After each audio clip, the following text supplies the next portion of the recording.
از اون بگیر از اون ور. داداش این موتور به قرآن قاطره هیوت.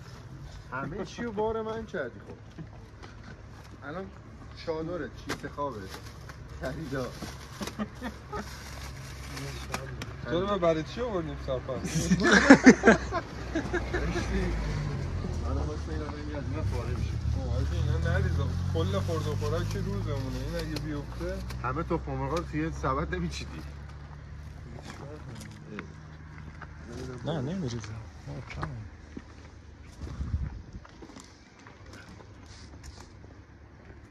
بریم آقا جون. بریم آقا جون. بگی موتورا رو واه بهادر وحشی و آزاد و آقا همپا. زغال تو رو خدا یکی دیگه گردن اونو من برمیدارم. بزن. بریم آقا. زغال با من. آقا واسه. زحمت بیفتی. به قرآن نگاه کن تو رو خدا بده من. این حجم بار این موتور 250 سی سی. این حجم بار این موتور. نگار موتور پشتیبانی اونم که کلا یه دونه.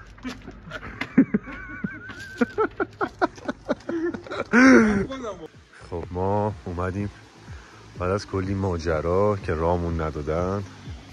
بذار این وری بگیرم.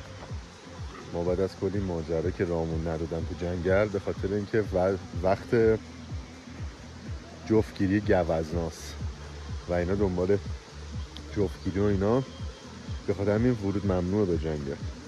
اومدیم یه جا بغل یه رودخونه‌ای که صداشو شما میشنوید ولی فردا ایشالله میبینید.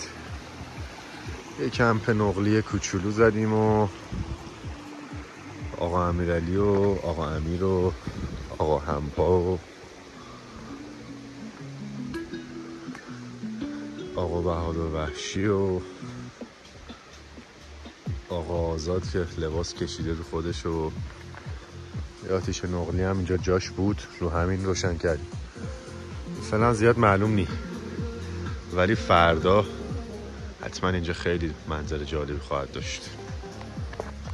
پس ما میریم کم کم بخوابیم و اینم میز شاممون. میریم بخوابیم کم کم و آقا امیرعلی چطور بوده تا الان سفر؟ عزیزی آقا امیر جون. اگه جنگل باز بود که میرم عالی تر بود ولی اینجا هم بزن تمیز کن. همین که زدیم تو جاده و اومدیم و نم بارون و دوربین منم چربه و هرچی تمیز میکنم تمیز نمیشه. هر جوجه. خیلی خوب زنده باد. صبح بخیر از جایی که نمیدونیم کجاست ولی خیلی با صفاست.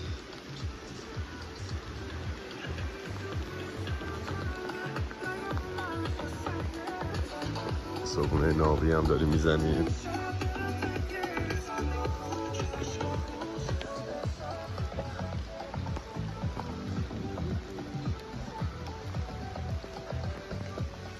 به اطراف نشون بده. دیشب توی جنگل سنگده ما رو راه ندادن. گفتن فصل گاوبانگیه. گاوبانگی یعنی بگو زاد و ولد گوزنا. بعد اینا سر صدا میکنن که همدیگه رو پیدا کنن. شکارچی‌ها دیگه میفهمن اینا کجا میرن شکارشون میکنن. الان ما اومدیم این فریو اینجا کمپ کردیم، میخوایم این جاده رو بریم. کم کم هم داره بچه‌ها پاییز میشه واقعا. صبحونه رو بزنیم ببینیم به کجا میرسه. اومدیم یه جای خیلی خیلی باحال. عالیه هوا. من گفتم خدا رو شکر موتور تمیز مونده. من که ما جاده تر خورد به خودمون موتور که نیستی. من که افتضاح. اصل داستان داداش همینه دیگه. این شرایطو بریم بزنیم به جاده برگردیم تهران. برو بریم. Let's go guys.